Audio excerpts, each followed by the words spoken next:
My name is Ava Reyes. I'm a journalism student in my final year, and I don't believe in ghosts. Or, at least, I didn't. It all started with a Reddit thread, a late-night rabbit hole of creepy internet games you should never try. Most of them were urban legends, harmless rituals with vague instructions. But one of them caught my eye: the elevator game. According to the post, if you entered an elevator in a building with at least 10 floors, followed a specific sequence of floors, and didn't break any of the rules, you would be transported to another world. A world that looks just like ours, only different. Dead quiet, blood-red skies. And once you're there, you must never talk to her, the woman who enters the elevator halfway through the sequence. It sounded ridiculous, and yet the comments beneath the thread weren't jokes. They were warnings. My friend disappeared after trying this. She came back, but she's not the same. I heard her voice in the elevator days later. I told myself it was all fake, but something about it crawled under my skin and stayed there. Maybe it was curiosity. Maybe it was the way the instructions were just detailed enough to feel dangerous. So I made a plan. I'd record myself doing it for my thesis project, a story on internet rituals and how fear spreads online. I would prove it was just another viral hoax. I found the perfect place: the old Ridgeway Psychiatric Hospital just outside town. It was shut down years ago after a fire, but some of the buildings still had power, and the elevator in the main wing reportedly still worked. That night, I packed my gear: GoPro, flashlight, notebook, and drove out alone. The hospital looked like something out of a nightmare. Tall, gray, and rotting from the inside. Graffiti covered the walls, and the windows were dark, like staring into blind eyes. But I wasn't afraid. Not yet. I entered the elevator at exactly 11:45 p.m. It groaned under its own weight, the overhead light flickering like a dying star. The control panel was covered in grime, but all 10 buttons still worked. I pulled out my notebook and began. Step 1. Go to the 4th floor. Step 2. Go to the 2nd floor. Step 3. Go to the 6th floor. Step 4. Go to the 2nd floor again. Step 5. Go to the 10th floor. Step 6. Go to the 5th floor. That was the moment she was supposed to enter. The woman. The elevator doors opened on the 5th floor. Empty. I breathed out, smiled a little. See? Nothing. Just internet nonsense. But just as the door started to close, I heard breathing. Not mine, not mechanical. It was faint, just behind me, as if someone had suddenly appeared inches from my neck. I turned around. No one was there. I should have left. I should have stopped the sequence, but I didn't. I pressed the next floor, the 1st floor. According to the instructions, if the elevator descended, the ritual had failed. But if it rise instead, the elevator began to climb. My camera started glitching. The lights flickered again, then went out. And in that darkness, something moved. Something breathed. And the last thing I remember before the doors opened was a whisper. You shouldn't have come alone. When the elevator doors opened, I expected darkness. Instead, I stepped into light, but not the kind you'd ever want to see. The hallway before me was washed in a dim crimson glow, as if the air itself was bleeding. The tiles beneath my feet were the same as the ones in the Ridgeway Hospital, but discolored, stained with black, crusted patterns that looked disturbingly like handprints. I raised my camera, trying to record, but the screen stayed static white, like it had short-circuited the moment the doors opened. No signal, no audio, no blinking red light. Dead. I stepped out, and the doors closed behind me. Immediately, I turned around, but the elevator was gone. Not just closed, gone. There was no door, just an endless, cracked wall where it had been. I reached out and touched the spot where it should have been. Cold stone. This wasn't the hospital anymore. This wasn't any place I knew. I tried to stay calm, telling myself this was a dream, a hallucination, some part of my brain rebelling from exhaustion. But then I heard it. Footsteps. Soft, barefoot, coming from the hallway to my left. I backed away, slowly. My flashlight started flickering, even though the batteries were new. Then I remembered the instructions. If she follows you, do not speak. Do not look at her.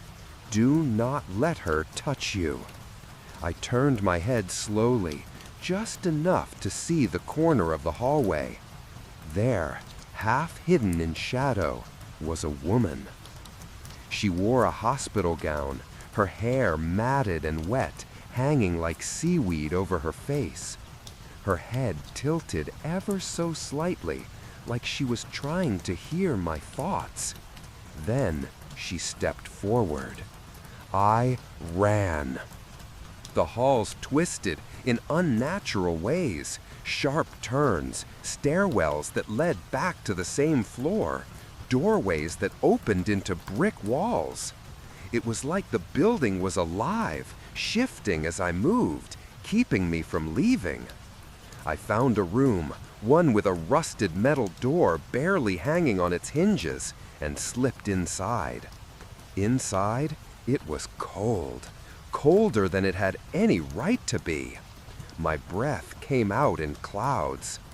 In the far corner of the room stood a metal gurney, and on it, a figure, covered in a white sheet.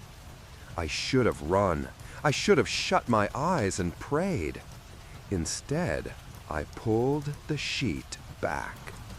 It was me. My own face, eyes closed, pale lips slightly parted, like a sleeping twin or a body awaiting autopsy. Before I could process what I was seeing, a whisper drifted from behind me. You took her place. I spun around. The woman stood there, no longer behind her hair, no longer shadowed. Her eyes were black, not just dark, bottomless, like pits drilled into her skull, filled with memories that weren't hers to hold. She reached for me. I screamed, and everything went black.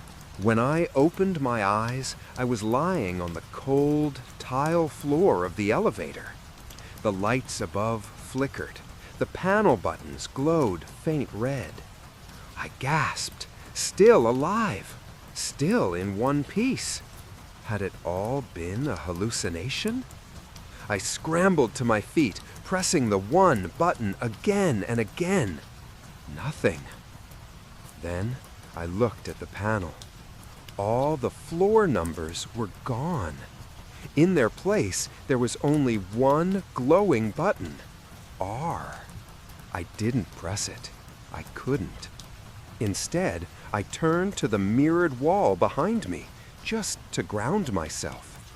But what I saw wasn't my reflection. It was her. The woman, the black-eyed figure. She was standing where I should have been, mimicking my stance. tilting her head slowly, studying me with a grin that spread too wide, as if the act of smiling hurt her skin. And then, in the reflection, she whispered, "You were supposed to die here." I stumbled back, slammed my fists against the elevator door. "Let me out!"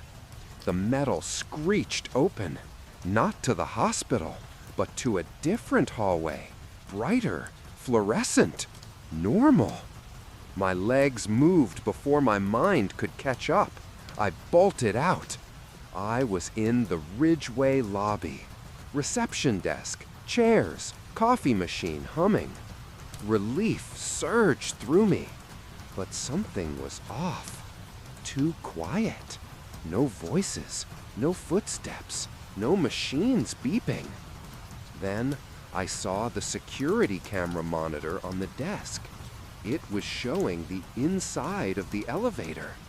And in it, I was still there, frozen, motionless, head tilted, eyes open wide in terror, as if I was trapped in some loop. I looked around. The lights in the lobby dimmed slightly, and that's when I saw her again, standing across the room, just beyond the glass entrance. The woman, but this time she was wearing my clothes. She looked like me, no longer wet, no longer ghostly, just Ava. She waved, and the doors opened for her. She stepped into the lobby, calm and smiling. I backed away, heart pounding. But everyone else, doctors, nurses, suddenly appeared, going about their business like nothing had happened. And they saw her, talked to her, as if she was the real me. I reached for one of them, touched his arm. He didn't flinch, didn't look at me. He walked right through me. That's when I realized the truth. I didn't escape. She did. And now I was the one stuck in the reflection. They say mirrors don't lie, but what if they do? What if the one staring back isn't you, but something wearing your face? I don't know how long I've been here. Time doesn't work the same way on this side. There are no clocks, no people, just reflections of people. I can still see the hospital lobby through the glass. The real world continues. My world, this world, is a shadow of it. A place where light moves differently, and every sound is just a muffled echo. She, the other Ava, is living my life. I watch her walk my rounds, smile at my patients, even laugh. No one suspects. But she's not me. She's something else. She doesn't blink. She doesn't eat.